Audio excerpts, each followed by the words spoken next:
Jack wiped the sweat from his brow as he tightened the last bolt on the atmospheric regulator. Outpost 42 wasn't much to look at, but it was home. A remote space station at the edge of human territory, it attracted those who preferred solitude or had reasons to avoid the crowded inner planets. That should hold for another 6 months, he muttered to himself, admiring his handiwork. Jack had a reputation on the station, the guy who could fix anything. Machines made sense to him in a way people never did. The intercom crackled to life. "Hey, fix it, man," came the gravelly voice of Pete, the station manager. "Supply shuttle's ready. You're still making that run to Epsilon Moon, right?" "On my way," Jack replied, gathering his tools. These supply runs were routine, but they gave him precious hours alone in the quiet of space. Just him and the stars. The shuttle journey started uneventfully. Jack set the autopilot and leaned back in his chair, watching as Outpost 42 grew smaller behind him. The blackness of space surrounded him, peaceful in its emptiness. Then the alert pinged. A distress signal, weak but persistent, coming from an uncharted section near the asteroid belt. Protocol was clear: report it to the station and continue the mission. Unauthorized alien contact had been forbidden since the Proxima incident 3 years ago. Jack's finger hovered over the comm button. He should report it. He really should. Instead, he adjusted course. 20 minutes later, he approached what appeared to be a small ship, sleek and silver, unlike any human design he'd seen. It drifted silently, occasional sparks erupting from a damaged engine section. "Hello?" Jack called over the comm. "This is Shuttle 37 from Human Outpost 42. Do you require assistance?" No response came. Only the continued ping of the distress beacon. Jack sighed. "I'm going to regret this," he said to himself as he maneuvered alongside the alien vessel and prepared for boarding. The airlock cycled with a hiss. Jack stepped through, tool belt at his waist and medical kit in hand. The interior was dimly lit with an eerie blue glow. The air smelled strange, not unpleasant, but wild somehow, like forests after rain. That's when he heard it. A low growl from the shadows. Jack froze. Slowly, very slowly, he turned toward the sound. A pair of amber eyes reflected the blue light. As the creature moved forward, Jack's breath caught in his throat. It resembled an enormous wolf, standing nearly to his chest, with silvery gray fur that seemed to shimmer with bioluminescent patterns. But the intelligence in those eyes was unmistakable. This was no animal, but a sentient being.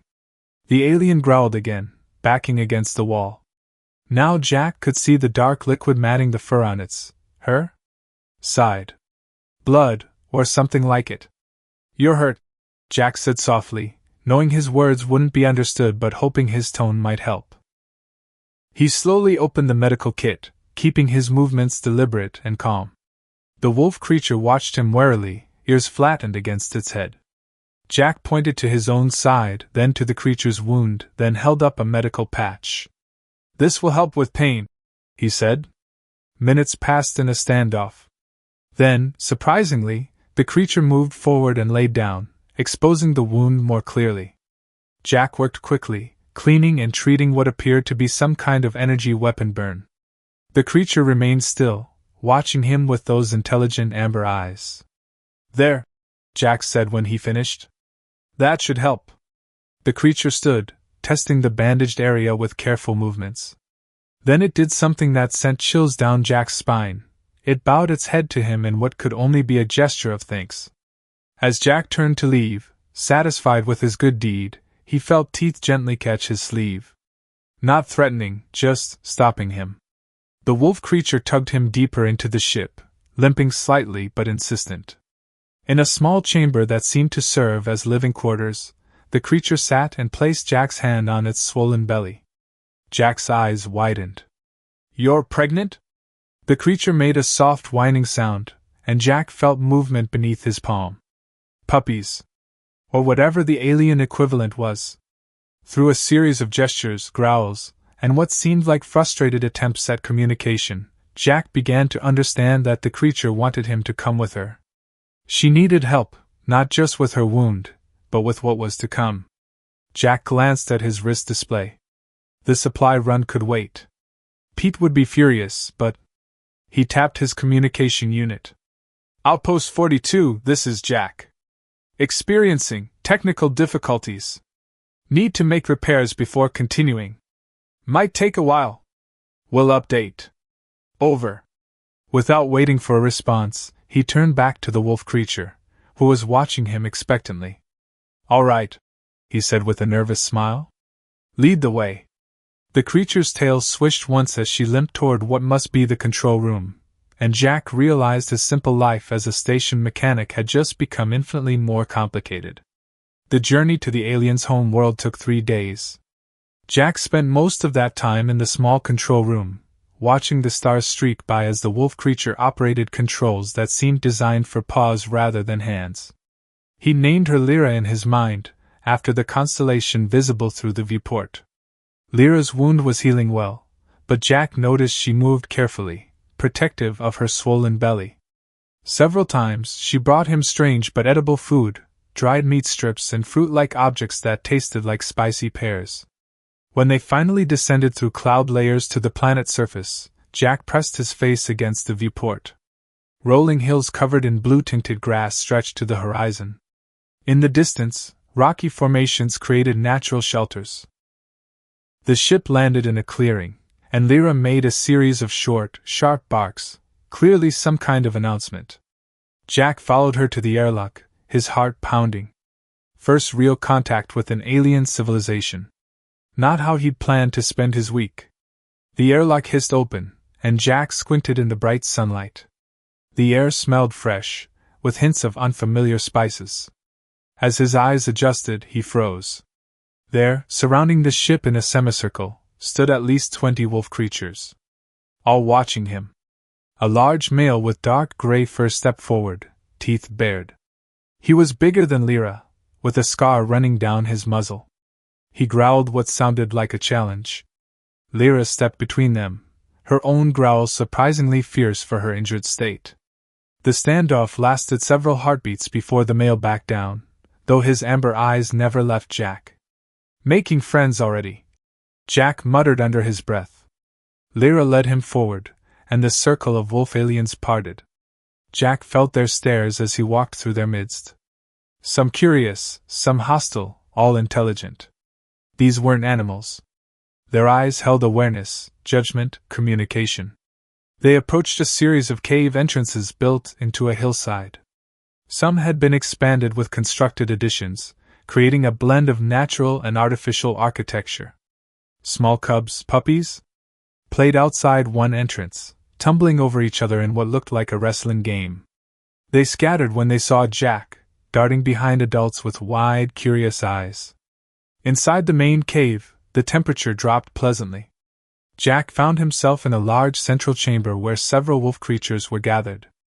They all fell silent at his entrance. The most ancient-looking of them approached slowly. Her fur was almost white with age, her movements deliberate but graceful. Unlike the others, she walked directly to Jack without fear. "Human," she said, the word heavily accented but unmistakable. Jack's jaw dropped. "You speak English?" The old wolf's mouth didn't move in the way a human's would, but the words formed nonetheless. "Little. Learned long ago. Trading ships. My name is Jack," he said, speaking slowly. "Jack," she repeated. "Itala. Elder." She gestured to Lyra. "She Lyra. Alpha." Jack turned to Lyra with new understanding. Not just any wolf alien, but their leader. That explained the confrontation with the male outside, likely a dominance challenge. Tala continued. "Lyra say you help. Fix wound." "Yes," Jack nodded. "She was hurt." Tala turned to the gathered pack and made a series of growls and barks. Whatever she said caused a stir among them. The scarred male from outside pushed forward, barking angrily. "What's he saying?" Jack asked. "He Karn. Beta male. He say humans dangerous. Say you trick Lyra." Lyra growled back at Karn, placing a paw on her belly meaningfully. Tala explained. "Lyra expecting pups.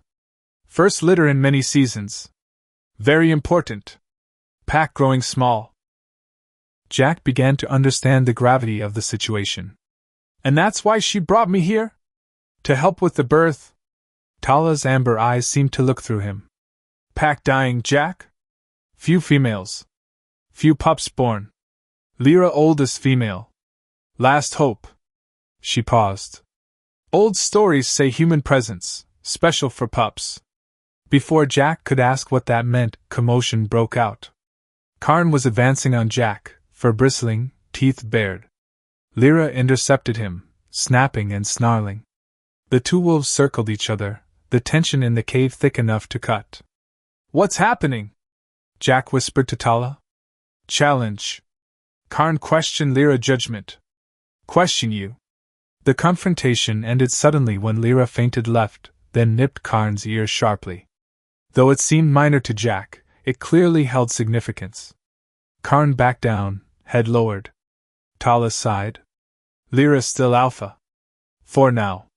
That evening, Jack sat outside the cave entrance, watching 3 moons rise over the alien landscape.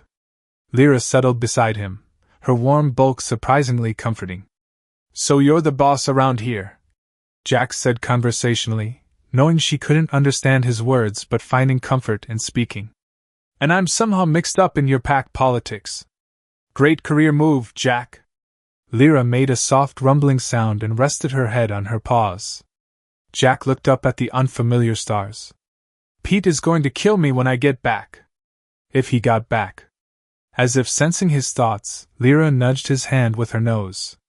Yeah, I know, Jack said. One problem at a time.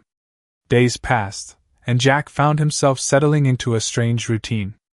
Each morning, he would wake on the soft moss bed the pack had provided in a small side cave. He joined the pack for their morning meal, usually some kind of roasted meat that tasted gamier than anything he'd had before. Jack spent most of his time with Tala, the elder who spoke broken English. Her knowledge came from brief encounters with human traders decades ago, before official contact protocols existed. Our people called Lanari, Tala explained as they sat outside the cave one morning. Not always on this world. Brought here. You're not native to this planet? Jack asked, surprised. Tala's ears twitched. Long ago, other beings make Lanari. Smart wolves to guard? Protect? Words not right. You were engineered? Jack's eyes widened. Created by another species? Yes. Creator's gone now. Leave Lanari behind. This revelation stunned Jack. The Lanari weren't just aliens. They were designed beings, abandoned by their creators. The implications were enormous. Later that day, a group of younger Lanari approached Jack cautiously. One, a female with russet fur, nudged his tool belt with her nose. I think they're curious about your technology, Tala said, appearing beside him.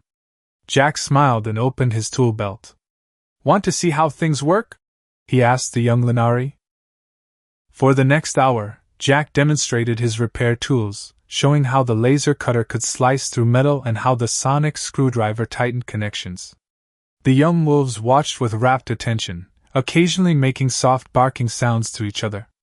They speak to each other, Jack observed. But I can't understand.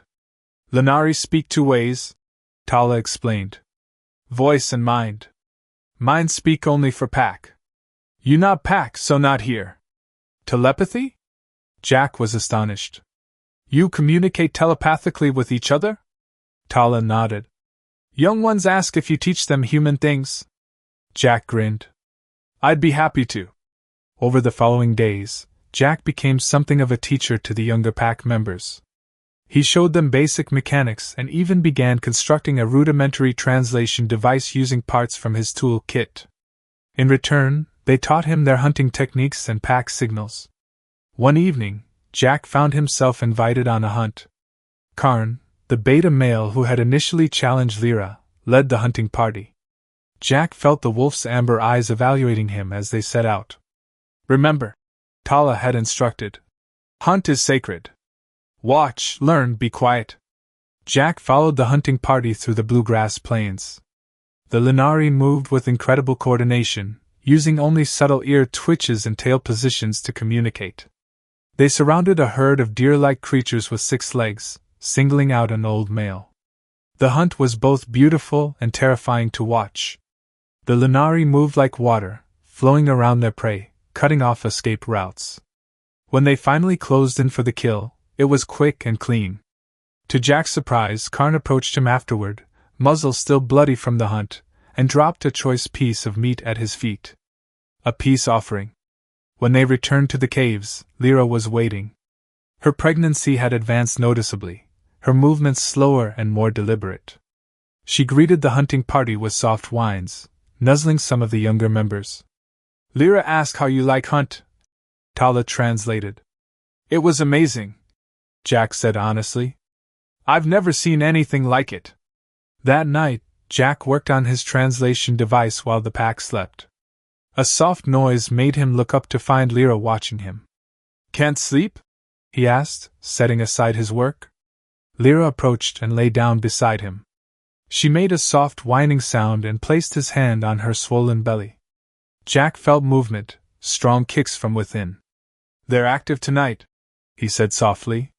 Tala appeared at the cave entrance. Pups grow strong, she said.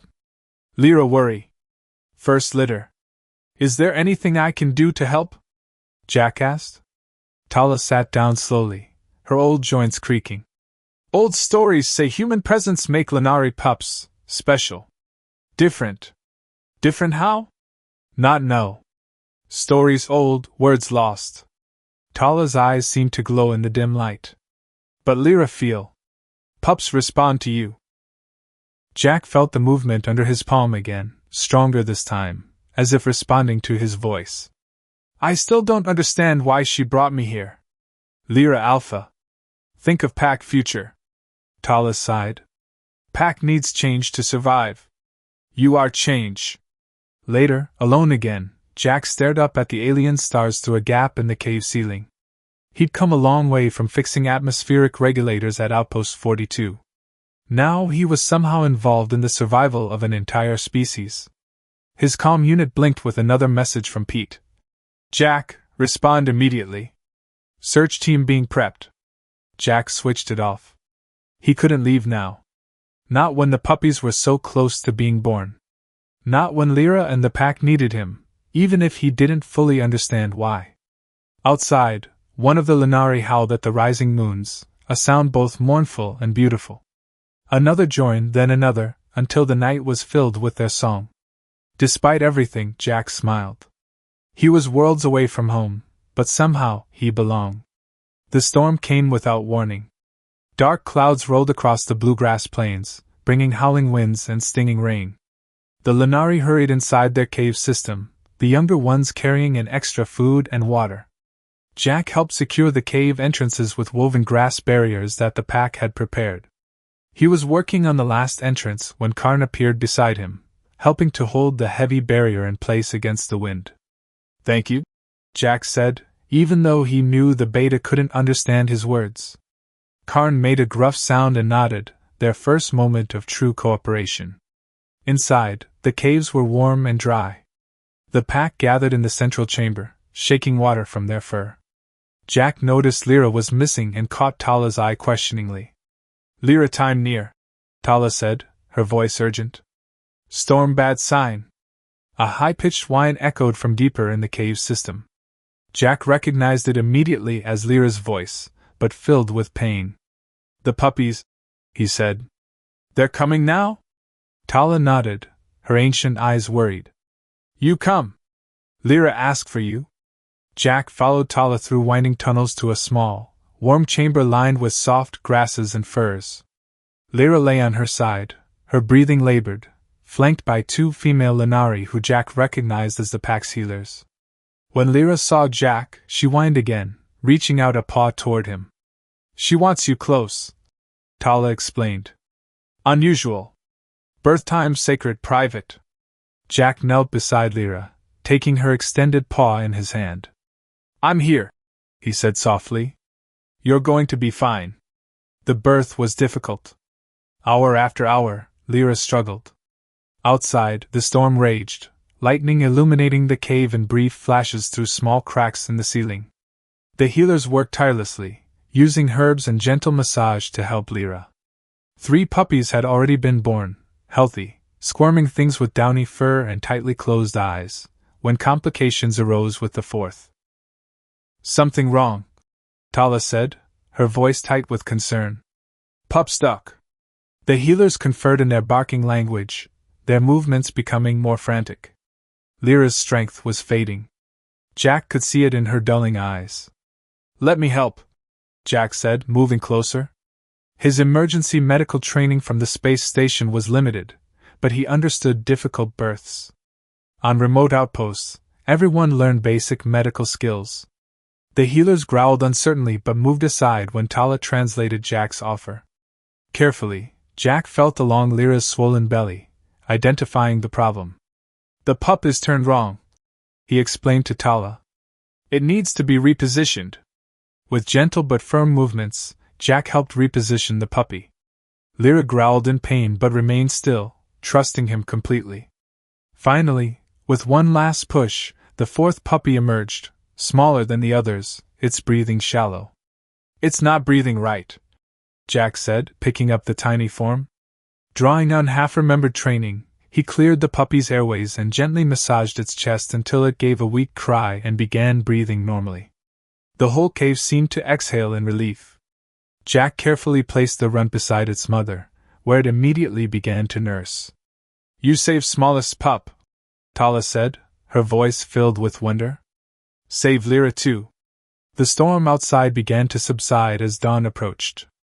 Jack, exhausted, sat back against the cave wall, watching Lyra with her 4 puppies. The healers had left to inform the pack, and only Tala remained with them. "Never before human at Lunari birth," Tala said. "You now pack friend. High honor." From the cave entrance came a soft sound. Karn stood there, his large frame silhouetted against the dim light. The beta approached slowly, head lowered in what Jack had learned was a sign of respect rather than submission. He looked at the puppies, then at Jack, then made a soft rumbling sound in his throat. "He thanks you," Tala translated. "Says Paco's life debt." Jack nodded tiredly. "Tell him I'm honored." After Karn left, Jack studied the puppies more closely. They seemed normal as alien wolf puppies could be, except for one thing. The smallest one, the runt he had saved, had opened its eyes already.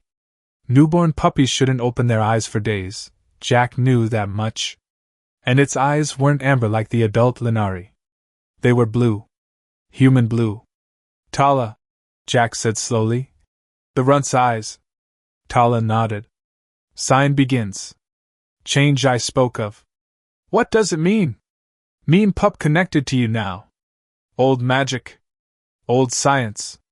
Words lost, but power remains." As if confirming her words, the tiny puppy squirmed away from its siblings and crawled toward Jack, its movements surprisingly strong for a newborn. When it reached his hand, it nuzzled against him and made a soft, contented sound. Jack felt something, a whisper of emotion that wasn't his own. Warmth. Safety. Gratitude. "I can feel," Jack began, startled. "Bond forms," Tala said simply. "Now you truly part of Pack's story." Outside, the sun broke through the clouds, casting golden light into the birth chamber. A new day, and nothing would ever be the same again. In the days following the birth, Jack found himself drawn to the small chamber where Lyra and her puppies stayed. The 3 larger pups grew quickly, their eyes opening after a few days. They tumbled and played with each other, already showing personalities. But it was the runt, the smallest one with the blue eyes, that fascinated Jack. The tiny pup would always crawl toward him when he entered the chamber, leaving its siblings to press against his hand. "Little one has chosen you," Tala observed one morning as Jack sat with the puppies. "Need name." "I can name it?" Jack asked, surprised by the honor. "Is it male or female?" "Female," Tala replied. "Smallest but special." Jack thought for a moment, looking into those intelligent blue eyes. "Luna," he said finally. "It means moon in my language." Tala's ears perked up. Good name. Strong name. That afternoon, Jack was tinkering with his translation device when he felt something odd, a tugging sensation in his mind, like someone calling his name from far away. He looked up to find Luna sitting at the entrance to his small cave, watching him. How did you get here? Jack asked. The birth chamber was several tunnels away. Luna tilted her head and made a small yipping sound. Then, with startling clarity, Jack heard a single word in his mind: friend. Jack dropped his tools. Did you just... he began, then stopped. It was impossible. The puppy was barely a week old. Luna padded over and climbed into his lap. Friend, came the thought again, stronger this time. Jack, friend. Tala! Jack called, his voice echoing through the caves. Tala! The old wolf appeared quickly, concern in her amber eyes. What wrong? Luna spoke to me, Jack explained, pointing to the puppy. In my mind. She called me friend. Tala showed no surprise.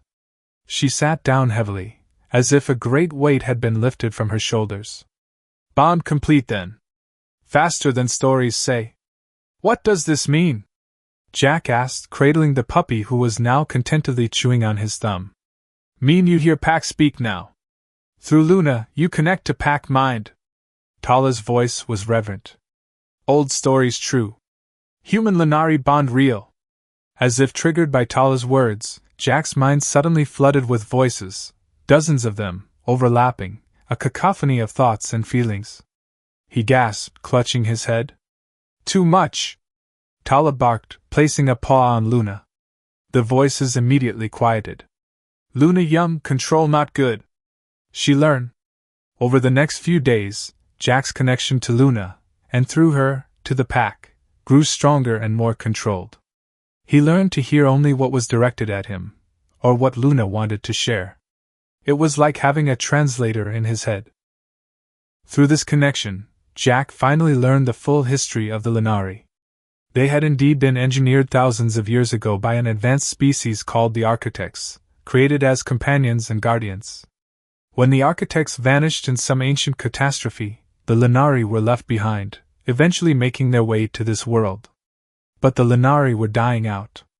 Something in their engineered DNA was failing, causing fewer females to be born and fertility to decline. Lyra's litter was a miracle, the first in many seasons.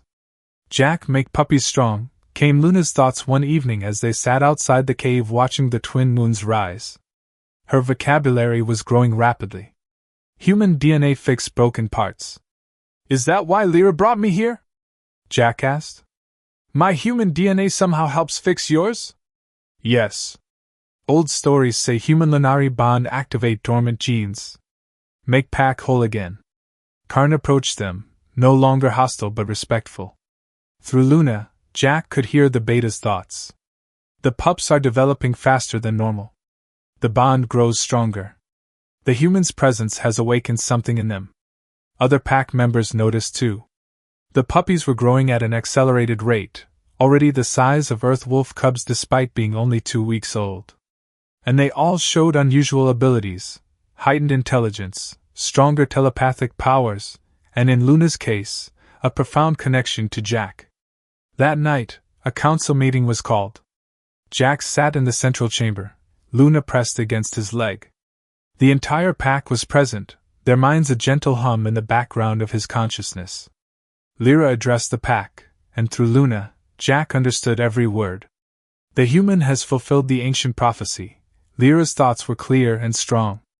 The bond has been formed. Our future is secured. Karn stepped forward. I was wrong about the human, he admitted. He has proven worthy of the pack. Jack was about to respond when Luna suddenly stiffened beside him. Her blue eyes widened, and a new thought pushed into Jack's mind, sharp, urgent, and tinged with fear. Danger comes, Luna projected to the entire pack. Meadow birds in sky. Hunters. The pack fell silent. Jack felt a chill run down his spine as Luna shared a mental image, spacecraft, 3 of them, descending toward the planet. They come for puppies, Luna's thought was certain. They know puppies special now. Jack looked around at the worried faces of the pack. How could they know? He asked aloud. Tala's ancient eyes met his. Because you are here, Jack. Because the change has begun. We need to hide, Jack said, his mind racing. Get the puppies somewhere safe. The pack moved with practiced efficiency. Lyra and the other mothers took the puppies to the deepest chambers of the cave system. Hunters, led by Karn, positioned themselves at the entrances. Jack could feel their collective determination humming through his connection with Luna, who refused to leave his side. Luna, stay with Jack, the puppy insisted. Though only weeks old, she was already the size of a young earth wolf, her blue eyes bright with intelligence. Jack reached for his long-ignored comm unit. There's something I need to do, he told Tala. A call I should have made days ago. The first hunter ships landed as night fell. Through Luna's enhanced senses, Jack could hear them from miles away, the whine of engines, the metallic clank of weapons, voices speaking a harsh, clicking language. What are they saying? Jack asked Luna. Want puppies. Special puppies. Pay much for them, Luna translated. Say puppies worth fortune for science tests. Jack's stomach turned. Poachers. Not just any poachers, alien poachers hunting genetically valuable specimens. And thanks to him, the Lunari puppies were now extremely valuable. They won't take you, Jack promised, resting his hand on Luna's head. I won't let them. Karn approached, his thoughts grim. They have tracking devices. Scent finders. They will find us. Then we don't hide, Jack said. We fight. Throughout the night, Jack worked with the pack to prepare their defense. Using parts from his repair kit and materials from around the caves, he created crude but effective traps at all the main entrances. Karn and the hunters memorized the safe paths through them. Dawn broke with the sound of approaching vehicles. The poachers had found them. They come, Luna warned, her mental voice steady despite her fear. Many weapons.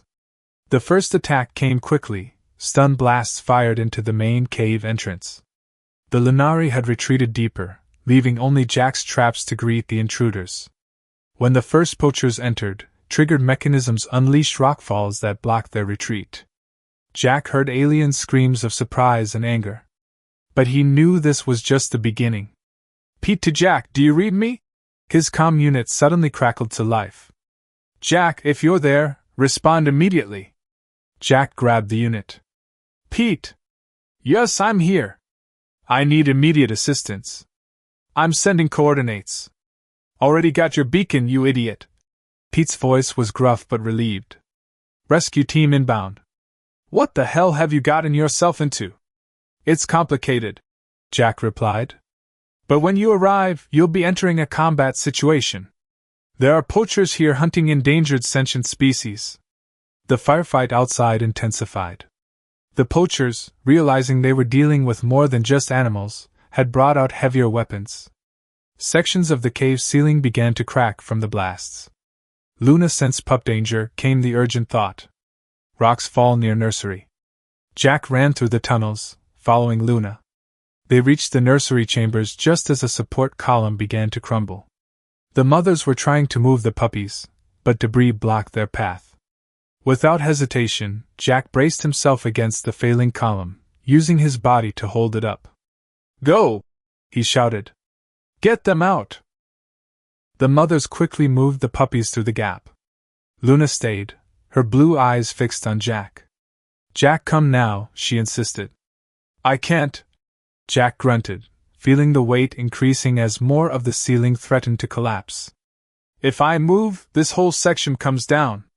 Luna's eyes narrowed in concentration. Suddenly, Jack felt a surge of strength flow through him, not his own, but channeled somehow through his bond with Luna. With this borrowed power, he managed to shift aside just as Karn and two other Lunari arrived, supporting the failing structure with their bodies while Jack escaped. Outside, chaos reigned. The poachers had broken through some of the defenses, and were engaged in combat with the Lunari defenders.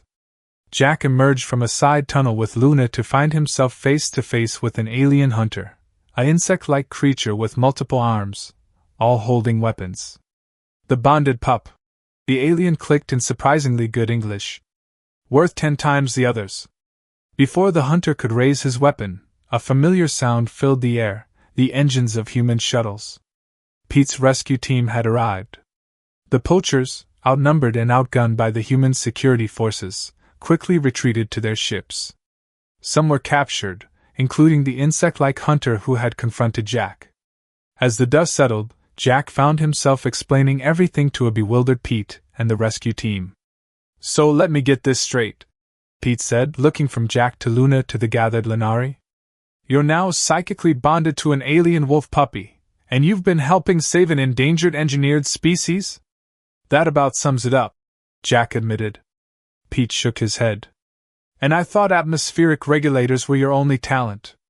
Later, as human security teams secured the area and began formal first contact procedures with the Lenari, Jack sat with Luna outside the caves. "Jack stay with Pack now?" Luna asked. Jack smiled, scratching behind her ears. "I think the Pack might be coming with me, at least partly. Those poachers will try again unless we get official protection for your world." Luna rested her head on his lap. "Luna always stay with Jack."